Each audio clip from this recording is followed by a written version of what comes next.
Bonjour, bienvenue encore sur la chaîne Ingita Africa. Et aujourd'hui, je vais répondre à une question qu'on me pose toujours. Comment je suis devenu panafricaniste? Qu'est-ce qui s'est passé? Pourquoi j'ai renié la foi que représente l'islam ou Mohammed? Pour moi, que représente Yeshua, qu'on appelle Jésus, pour moi, que représente le christianisme pour moi? Donc, qu'est-ce qui s'est passé pour que je change? Je crois que je vais répondre. Premièrement, je veux dire, je suis africain, panafricaniste, converti, de convictions ferventes et fidèles jusqu'à la mort. Mais comment tout ça a commencé? Depuis que je suis un enfant, je sentais que j'étais contrôlé, ou nous étions contrôlés. Nous n'étions pas des hommes libres. Nous étions contrôlés, nous étions dictés quoi croire, quoi accepter, comment se tenir, comment parler. Donc, nous étions dictés. Nous n'étions pas des hommes libres. Et je me posais toujours des questions. Parce que même dans ce qu'on nous enseignait, il y avait toujours des choses qui n'étaient pas claires. Et chaque fois que je posais des questions, on m'interdisait de réfléchir sur ça. Et puis je suis parti à l'école. On a commencé à me raconter l'histoire de l'Afrique. Mais en me racontant l'histoire de l'Afrique, j'ai développé une haine inconsciente contre mon identité. Parce que l'histoire de l'Afrique qu'on m'a enseigné à l'école, c'était l'histoire qui me prouvait que nous sommes des êtres inférieurs, nous sommes des esclaves, des colonisés. Et qu'il y a d'autres peuples qui nous ont civilisés, il y a d'autres peuples qui sont supérieurs à nous. Et puis regardant la société, j'ai vu des voisins essayant d'éclaircir leur peau, moi-même à un certain moment. De nature, je n'ai pas été créé ni brun ni noir, j'ai été créé quelque chose au milieu. Mais j'ai commencé à vouloir paraître plus brun.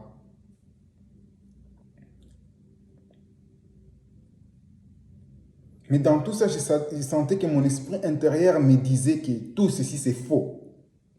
Donc, mon esprit intérieur me disait que nous sommes en train de vivre un mensonge total.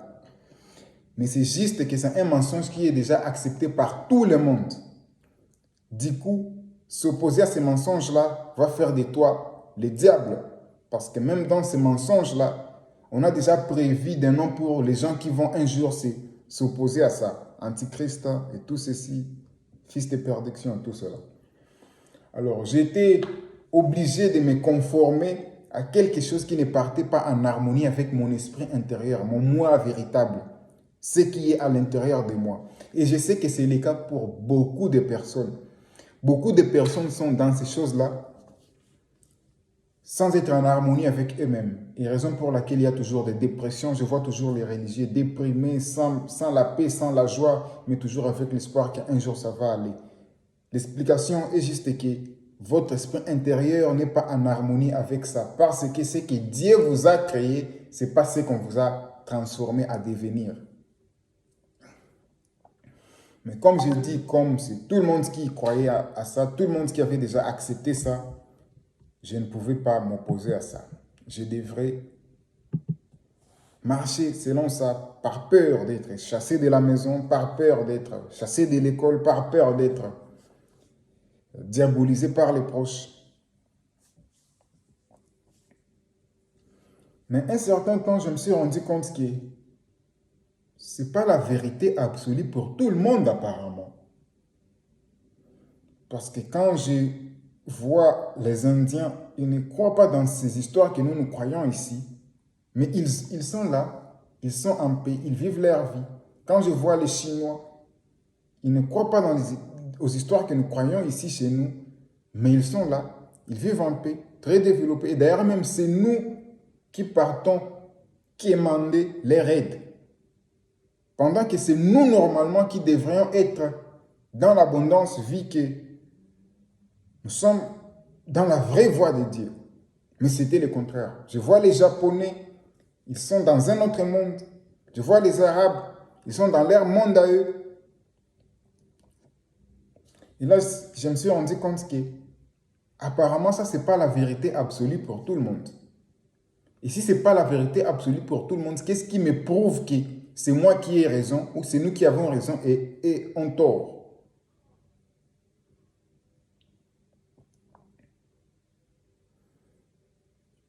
Et là, j'ai commencé à me poser des questions. J'ai commencé à remettre en question tout ce qui existait comme vérité absolue. J'ai commencé à remettre en question tout ce qu'on m'avait interdit de remettre en question. J'ai remis en question tout ce qu'on m'avait forcé à accepter. Parce que même, je me rappelle, je ne m'étais pas baptisé par ma propre volonté. C'était juste un jour, les gens décident, et on va se baptiser. Puis moi, je ne suis pas parmi eux. Et on vient de me poser des questions à la maison. Pourquoi toi, tu n'es pas sur la liste des gens qui vont se baptiser? Je me dis, ah, je ne me sens pas dans ça. Et tout le monde, quoi? Tu ne te sens pas dans ça? Satan, tout ça. Donc, on m'a étouffé jusqu'à ce que j'étais obligé d'aller aussi mettre mon nom sur la liste de baptême. Et je me suis baptisé. Donc, ça prouve au moins comment tout cela a commencé même il y a quelques années. Et chaque fois que je voulais remettre ça en question, les intimidations, la peur que j'avais, comment on va me chasser de la maison, comment on va m'attaquer, ça me disait seulement vraiment, j'ai la preuve que ceci a commencé juste comme ça.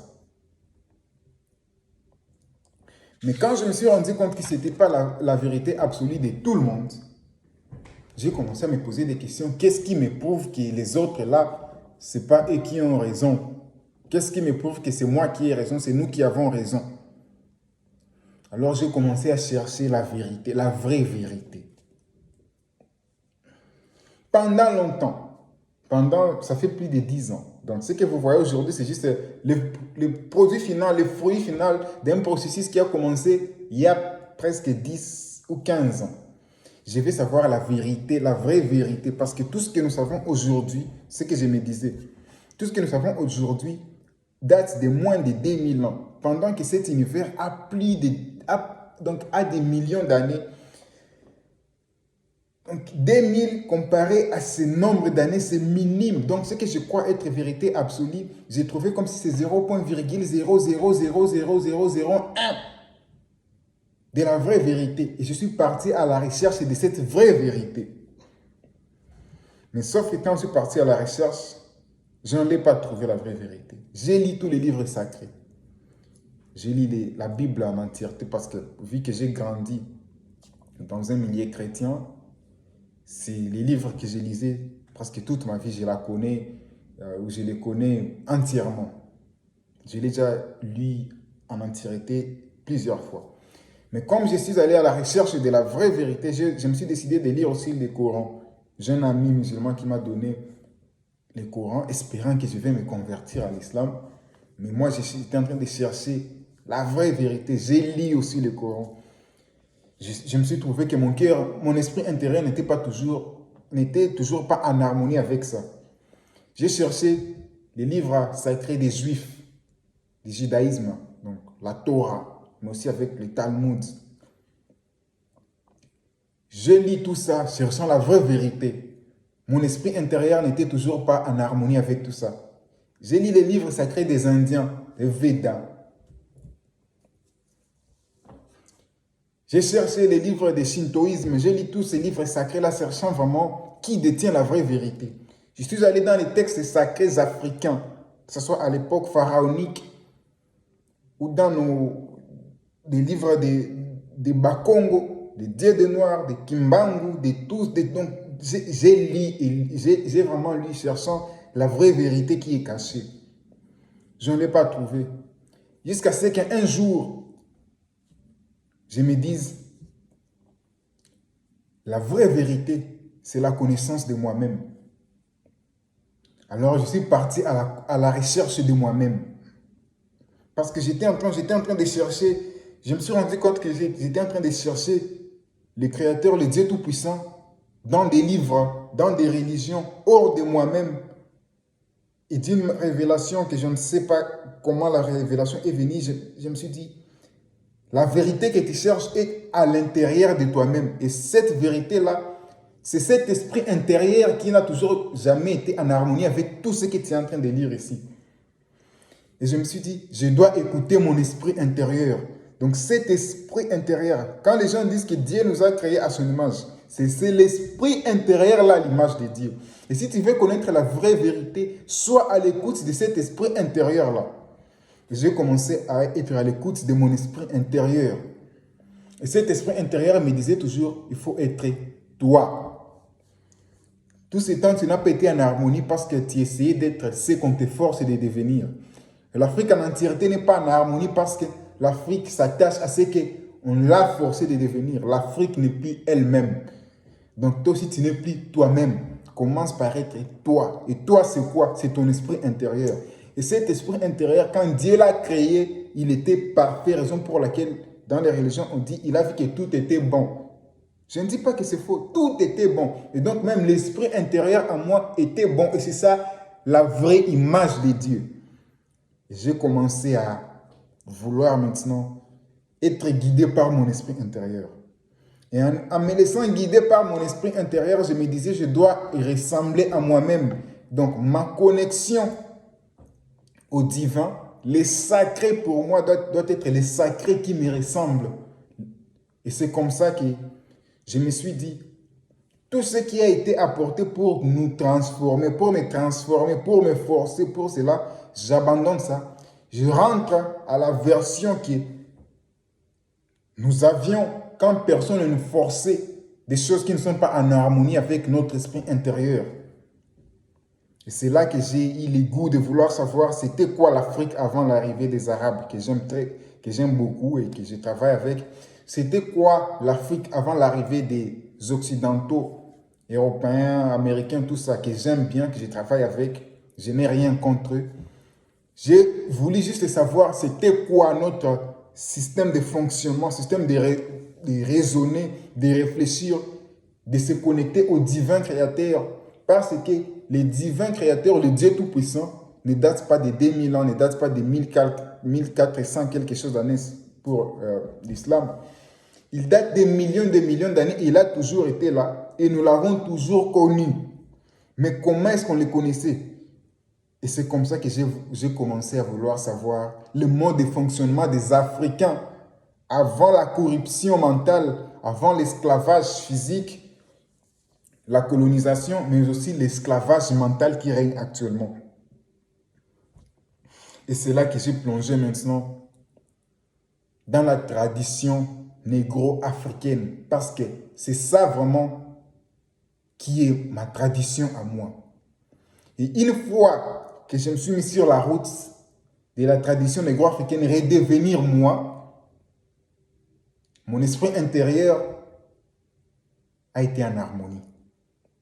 Les choses dans ma vie ont commencé à aller de soi. Les difficultés que j'avais avant, je ne les trouvais plus. Parce que je suis redevenu en harmonie avec moi-même. Les problèmes actuellement, les gens veulent être en harmonie avec les autres pendant qu'ils ne sont pas en harmonie avec eux-mêmes. 90% ou même 95% des gens qui sont dans les religions importées n'aiment pas ça. Mais ils sont déjà collés à ça, donc leur état mental est déjà, donc il y a déjà des chaînes qui sont déjà attachées. Ils ne sont pas conscients, raison pour laquelle ils vont refuser quand ils écoutent ça. Non, c'est faux. J'étais convaincu, mais non, tu vas trouver qu'ils ne respectent même pas ce qu'on demande aux gens de faire là. Ils ne respectent pas, ils ne suivent pas ça, que ce soit faire ceci, faire cela, ils se détestent entre eux, ils se combattent entre eux, mais se disent toujours que non, je suis sauvé, j'ai été libéré. Leur esprit intérieur n'est pas en harmonie avec ça. Et raison pour laquelle il manque la paix. Je cause souvent avec beaucoup de cousins ou je ne sais pas, des frères et sœurs, des proches, des amis religieux. Et je trouve qu'ils sont toujours plaintifs. Ils se lamentent toujours, je n'ai pas la joie, je n'ai pas la paix, ceci ne marche pas, cela ne marche pas, ceci ne marche pas, cela ne marche pas. Ils n'ont pas la paix intérieure, il a fait du mal à celui-ci, il a fait du mal à celui-là. Et entre eux, ils ne veulent pas se faire. Donc, tu trouves que c'est un monde de gens qui ne sont pas conscients de leurs problèmes. Et moi, je peux dire que la solution, c'est une chose. La vérité Le Dieu que les gens cherchent, il n'est pas à l'extérieur, il est à l'intérieur. Et une fois que tu reconnais que ton esprit intérieur, c'est ça l'image parfaite de Dieu, et tu pars à la recherche de toi-même, tu auras l'harmonie, tu auras la paix. Et cette paix-là va te révéler que tu dois être fier de qui tu es. Ne cherche, tu ne vas plus continuer à chercher à devenir juif, à devenir arabe, à devenir romain, à devenir je ne sais pas quoi. Tu vas être fier de ton identité culturelle, tu vas être fier de ton nom, tu vas être fier de tout ça. Bien sûr, parfois, on est victime, comme j'ai dit. Moi, j'ai été victime, comme je viens de dire, d'être baptisé, quelque chose que je ne voulais pas moi-même. J'ai été victime du nom que j'ai porté. Je n'avais pas choisi. Donnez-moi un nom de blanc, non. Il arrive à un certain point, je me dis, bon, c'est déjà trop tard pour commencer à vouloir changer ça. Mais qu'est-ce que je peux faire de mieux quand même pour mes enfants? Je dois changer. Donc, pour mes enfants, je dois les élever avec la fierté de qui ils sont, des noms africains, la culture africaine, une histoire différente de l'histoire qu'on m'a apprise à l'école et qui a développé en moi la haine de moi-même et les sentiments d'infériorité. Bien sûr, en devenant panafricaniste, ça m'a mis dans beaucoup de problèmes. Comme vous pouvez le voir, vous pouvez l'imaginer. Beaucoup de problèmes. Que ce soit avec les amis, les proches, la famille. Beaucoup de problèmes. Beaucoup d'incompréhensions, beaucoup de jugements, beaucoup de rejets. Mais vu que je suis déjà en harmonie avec moi-même, je ne suis plus ni stressé, ni opprimé, ni... J'ai la paix. Si je suis en harmonie avec moi-même, on ne me comprend pas et tout le monde n'est pas obligé de me comprendre. J'adore le Dieu Tout-Puissant, le Créateur du ciel et de la terre. J'honore mes ancêtres méritants, qui sont mes anges. Je vis en harmonie avec la nature et tout ce qui respire. Je fais tout ce qui est de mon possible pour respecter tout le monde. Aussi longtemps qu'on me respecte aussi. Je ne suis pas un conformiste, je ne dis pas oui à tout. On peut me donner un conseil si je trouve que ce n'est pas en harmonie avec mes valeurs. Je dis non, mais d'une manière polie. Bien sûr, chez nous, ou le monde actuel, si tu dis non à quelque chose, on te traite d'impoli ou d'orgueilleux. Mais moi, je peux juste te dire que je ne suis pas un conformiste. Je marche sur base de mes valeurs et mes principes. Et pour le moment, et pour toujours, je suis un panafricaniste. J'ai fait un retour à la tradition, à la croyance de mes ancêtres. Si vous pensez que cela va m'amener dans le feu, eh bien, c'est à vous de voir. Parce que même vous-même, en étant, disons, protestant, sachez que les musulmans disent que tu vas aller en enfer. Toi, là, même protestant, là où tu es, tu te dis que ton frère chrétien catholique va aller en enfer. Tu te dis que les musulmans vont aller en enfer. Tu te dis que donc, vous n'êtes même pas sûr. Et même l'esprit intérieur que vous avez, votre esprit intérieur n'est pas en harmonie, n'est pas très sûr de ça. Mais chez nous, on ne pense même pas que vous allez aller en enfer, non. On se dit juste que nous sommes fiers de notre tradition, c'est comme ça que Dieu nous a créés. Je continue à chercher à m'améliorer sur tous les angles possibles et tout en acceptant que je suis victime d'une aliénation culturelle, mais que je suis encore vivant et je vais m'améliorer.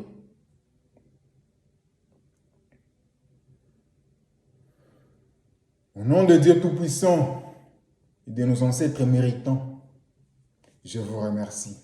Libérons-nous. Ingeta.